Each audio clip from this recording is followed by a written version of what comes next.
back. WNST, Towson, Baltimore, and Baltimore Positive. It says so right out here on the wrapper. And for as long as we've been doing this here in this format of conversations, this guy was one of the original pioneers in my format beginning back in 2014.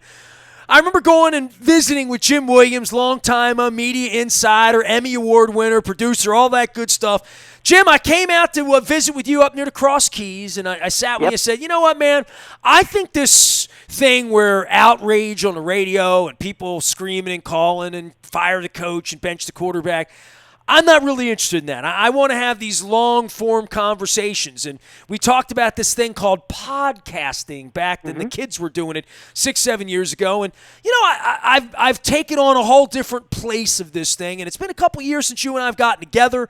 I apologize for that, but I've moved more away from sports, although I'm still very interested in the media side, all the stuff you've done. But, more in the Baltimore Positive the last 2 years when I couldn't sell my condo, when I see the murder rates going up, when I see the dirty politics and the FBI shaking down the mayor, the whole deal. So I do apologize, but I know you moved from sports more into politics in recent years, and it's just good to be with you. How are you? Safe, I hope, my friend. Yeah. Thank you, Nestor. It's good to talk to you. I've been in and out of politics for 40 years. I've covered every presidential campaign since 1972 when I was in high school, 76 when I was in college, and then as a pro, I guess you could say, from 1980 on. And but the nexus between, you know this as well as I do, the nexus between politics and sports is intertwined. You can't do one without the other. And all the stick to sports people back when Colin Kaepernick, that's exactly why I didn't stick to sports. And, the people in the cages down at the border, they look like me. My father, came here from Venezuela and went back to Venezuela. Right. And I'm left behind living some semblance of an American dream here that plays out every day in my life. And the politicization of mask wearing. I know you have some immune-compromised issues. My wife does as well. I had an insane trip to North Carolina last week where, there was no virus because they wished it away or prayed it away, just believed it didn't exist or thinks it's some Democratic hoax because this con man in the red hats told them that. We're at a really, really scary point. And we'll get to baseball and football and all the things that we do, and I know how much you love tennis and golf and whatnot, but this is all of the sports. People say, well, I just want to wear my mask so we can have football. Hey, dude, if that's why you're wearing your mask, God bless you, but I would like to think it's because you want to kiss your kids and your parents, Well, you know what? The thing is, it drives me nuts, Nestor, and that is that people think that they have the right to be selfish. Okay? I wear a mask as much for you as they do for me. Okay? It's good practice. I have 6 masks, all right? I'm coming up with collections, okay? I even got a Baltimore Ravens mask. I got one. I got 2, actually. Actually, it's the thing you pull up. It's like a thing goes over your head, that type of thing. Nice. It's very helpful, very stylish. Anyway, I'm not going out anywhere for the next 5 years without a mask. And, call me whatever you want to. I don't really care. But the thing is, again, it's a selfish thing. If you want to be stupid, then don't wear a mask. But don't expect to be served. Don't expect to get into stores, and don't be pissed off if you can't get into stores. Science is science, all right? It is what it is. We are lucky enough in this neck of the woods to have a Johns Hopkins University, to have some of the top scientists in the country at NIH down in the Bethesda area. We're lucky to have all these wonderful people who give you good common sense. And you know what? It doesn't matter, because the virus will kill Democrats and Republicans. It knows no policy. It knows no jersey, whether you're wearing red or blue. So these people who are deniers are just, they're part of a cult, frankly, because it's not like President Trump has a policy background. He's got no background. So there's well, no, you have a background in South Florida, and the Florida as just a microcosm currently as we head into the 4th of July, spiking larger numbers than all of Europe. Clearly, some things have gone wrong there. Well, Ron DeSantis, who's the governor, who wrapped himself in Trump to get the job, and he won by about the amount of people that it takes to go to, well, a little more than M&T Bank. We'll put him in Penn State at up at Happy Valley, about 100,000 votes.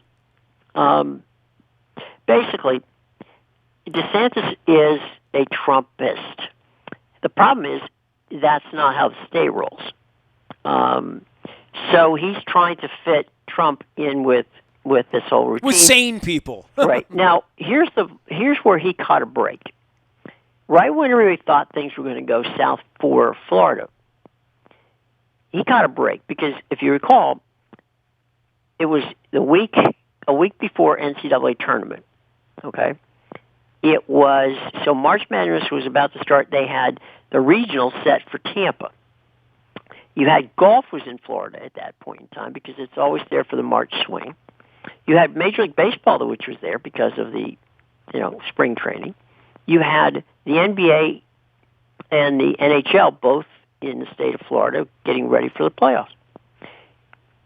DeSantis didn't have to do a damn thing because Major League Baseball shuttered, racing shuttered, NASCAR and IndyCar, the NBA shuttered, the NHL shuttered, golf shuttered, so they all shuttered. So he doesn't have to worry about, mass crowds. Well, there's no mass crowds if you don't have anything to go to see. But he decided to keep leaving things open. Finally, they stopped. But what happened is when they went back out, they thought they were bulletproof. And so there wasn't a lot of masks, a lot of that stuff. And all of a sudden, now they're hitting, they will be probably at the end of the 4th of July weekend. Not that I would wish this on anybody, but they're probably going to be, ground zero. And oh, by the way, we have a convention in August coming to Jacksonville because they, allegedly to get it there, where there won't be any social distancing, there won't be any mask wearing, and it'll be a 10 or 12,000 group of people in Jacksonville who will be, for all intents and purposes, they might as well be drinking Jim Jones's Kool-Aid.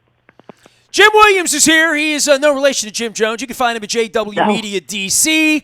Longtime sports executive, Emmy Award winner, and a guy I've always talked sports with, and the business of sports and the media of sports.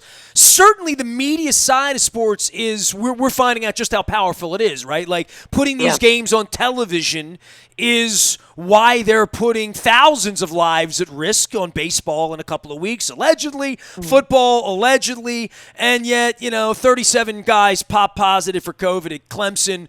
They've had all sorts of problems at colleges across the country, Texas and other places, where they just, they're science deniers. I don't know what else to say. I mean, they're ignorant of facts. But all that being said, the NFL's not ignorant of facts. Baseball's not ignorant of facts. They somehow think they're going to bubble wrap themselves in the way the NBA was going to go down to Florida and play until it became the epicenter, right? I mean, we've had Earl Thomas get chased around by his wife for screwing around on his wife in the middle of all of this with a gun. Right. We've had Lamar Jackson on video one day running around on the beach with people, no mask. To think that, and I know the tennis world was sideways over the weekend as one of its stars who swore he was going into hiding and witness protection is out seen at this bar dancing on stools with women. So, it's not... We're on the honor system here it's kind of like safe sex, Jim. You know what I mean? It's do you not? Do you wear the protection? Or you protect? Right. Yeah, sure, every time. Yeah, sure. I'll tell you whatever you want to hear to get in. But this is different. This is at a different place where these athletes are going to be and I mean, you're talking about 20-year-old people here with a lot of money. I cannot fathom that this is a trustworthy group, by and large, to sort of jumpstart the economy and jumpstart the good American mojo that Trump wants and all this stuff. That's not reality to think that we're going to have 17 weeks of National Football League football across 32 cities and 32 places, putting people on airplanes. Jim, I got a flight to Houston in September and Indianapolis and Foxborough. I have no thought that I'm actually doing this and they're going to play football and that I'm going to want to get on an airplane and go watch it. You know, that's true, of course.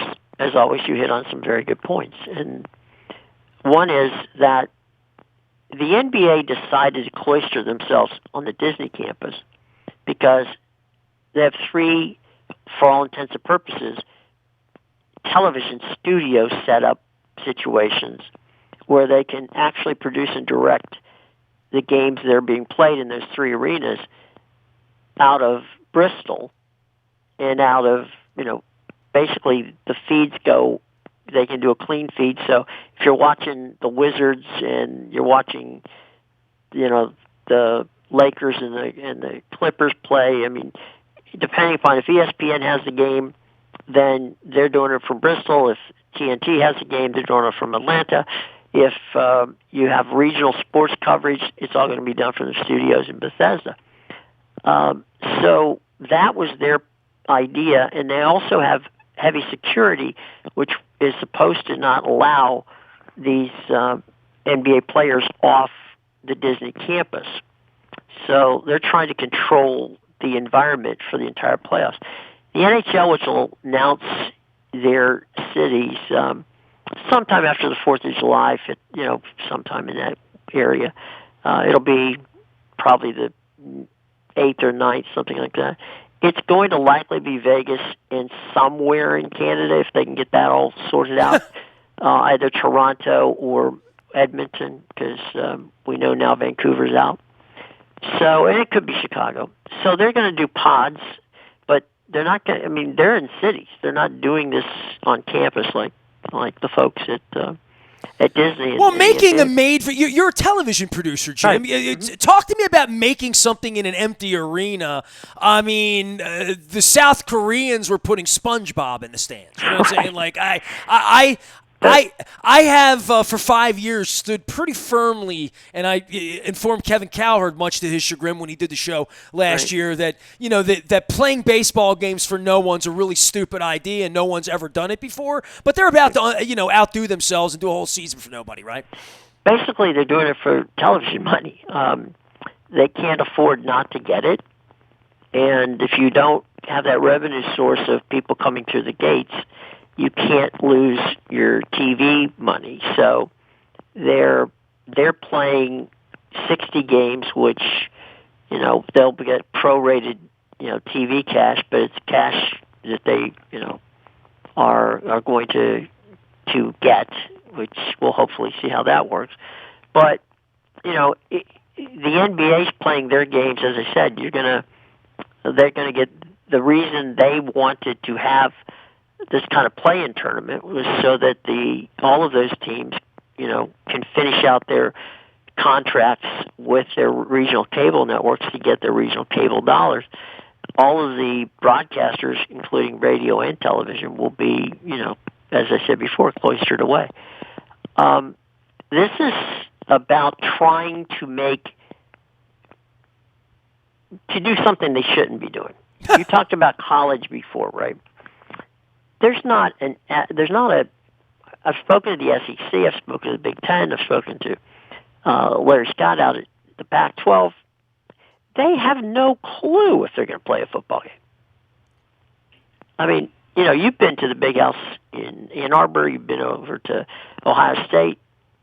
Ohio State said in Ann Arbor, up in Michigan, they're capping the crowds at 20,000.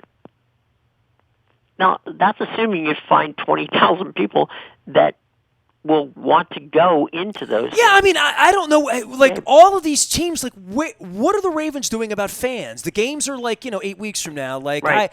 And I'm sure they have dry played this several times about whether we can have 18,000 or 12,000 or 6,000 or which 6,000 of us get offered tickets and want to go or don't want to go. Will media be allowed at all? Yeah, am I going to want to get on a plane and go to Houston for no good reason? No, I don't. I guess not. I mean, they're not going to let us near the players, right? Like I've interviewed my last football player standing next to them for a long, long time, right? Well, like I'm not going to be in a room with John Harbaugh anytime soon, right? So you're going to be zooming your way into these things. That sounds like fun. They're going to be Zoom press conferences, so get used to that. Well, yeah, and I guess to some degree, and by the way, Jim Williams is here. He is JW Media DC, my longtime media sports insider and friend and Emmy Award winner and media pundit and political pundit as well. But the European soccer model of never having reporters anywhere near players is sort of like that will be the next easy step for American sports, right? Easy. Well, yeah, and the other part of it, if you think about it, is that gives teams have always wanted control of the media, no matter how. Okay, it's no different in politics. So, if you can control the media and the media's access to your players, and it's hard when you and I broke into this business. You could waltz into. I mean, I could go into John McKay's office at the Buccaneers and ask him a question. Sure. Okay. That would never happen in these days. No matter whether John Harbaugh likes me or dislikes me, the layer of people we have to get through to get to them is not as easy as it once was. So, right now, that way they can control it through their websites. The teams control it. The players themselves can control through their own social media exactly what they want to get out. So the filter of the media, which is getting smaller and smaller as the days go by, as newspapers continue to fall off the face of the earth, it's really going to be, company line for whatever it is that they want to get out. Jim, for you with sports in this intersection of, and I guess one of the reasons this week, and I haven't done sports for months due to the election and just where the city is, and you live here in the city as well, but the sports side of making America feel good, the salve that it was after the Kennedy assassination or after 9/11, there's such a part of that I want to sort of buy into as almost 4 decades is all I've ever done to feed myself since I was 15 years old. I'm 52. That sports has been such a centerpiece that it's been taken away, and I almost feel a little dirty that I don't miss it more than I do, that I certainly miss a good Rolling Stones show or a Pearl Jam concert or a good old bar show with Tommy Conwell up in Philadelphia or whatnot. I miss that and sort of the dancing and sort of this sitting in a restaurant and high-fiving and hugging people a whole lot more than I miss baseball. And the weird part of this is where sports is fun when it is the big house and when it is the big crowd and when the concert is full. And an empty concert's not like a full concert. An empty ball game's not like a full ball game. And there's something about an empty stadium that we're supposed to sort of sports is back and we can gamble on it, although I'm not a gambler and I've never understood that. That whatever it is that you connect with rah, rah, rah, or it says Baltimore on it, you think the Angelos family gives a rat's ass about you and you clearly know they don't, or that player X plays for you or wherever it is, and the stadium's empty and you hear the crack of the bat, and there's nothing, and the ball clanks off the stands, and there's nothing like it did in that empty Oriole game. And then there's the kickoff, and there's the tackle, and there's no noise on first down. There's no noise on second down. There's no noise on third down. There's no cheerleaders dancing around, rah, rah, rah. There's none of that. I don't know how they're going to try to package this. I mean, I've watched Bill Maher for 10 weeks now where he's done funny little old let's make a deal crowd things and pipes in, clapping and studio noise. You're a television guy. You tell me what's going on here that's going to make football or baseball, and I'm just going to go along, all right? I'm going to buy along with the red hat for a minute, that it's red meat in America, and we don't need no virus, and we're going to play football, and that's because what we do, Jerry Jones, we play football. We got to make money, and we're in Texas. I can do all that, right? But then you put it on television, and then they come to you, Jimmy, you got an Emmy. You got a lot of Emmys. Come on, Jimmy, put us on television and make it exciting for America. They love them some football. We got these players gathered here. So how is television going to somehow – the Masters is one thing, bro. That's cool. Jim Nantz and friends, we're gathered. But football and baseball, there's something different than vroom vroom that we've seen so far, or tennis and golf, that by their very nature, shh. Yeah, well, let's. I actually had a conversation a week or so ago with Reggie Miller, and we were talking about the problem with playing in front of no audience and have announcers, right? If they were to have been there, which thank God they're not going to be, but is that the players could hear them. Whenever there's a crowd and Reggie Miller, comments on a stupid shot that so-and-so made, or, that was in the advised thing, or, they make an analysis that says, well, if they made this adjustment here and that adjustment there, then maybe they wouldn't be, in trouble like they are. Normally, the players can't hear that, okay? But if there's nobody in the stands and you're sitting, courtside, and you're, then plus the situation of, as two rows down from you is the other broadcast. I think I famously remember that in Slapshot and The Fish That Saved Pittsburgh, because they famously had no one in their stands. Right, so you're sitting there, or Bob Uecker, in Major League. Right, absolutely. Where you can hear them. So there's that silliness that you're saying there, and the players themselves are talking about how do, teams play off of momentum, shifts of crowds, psyching out the other side. If there's no, if it's like watching a scrimmage. It is. It's going to be like watching a season-long scrimmage. Yeah, right. I mean, it's hard to.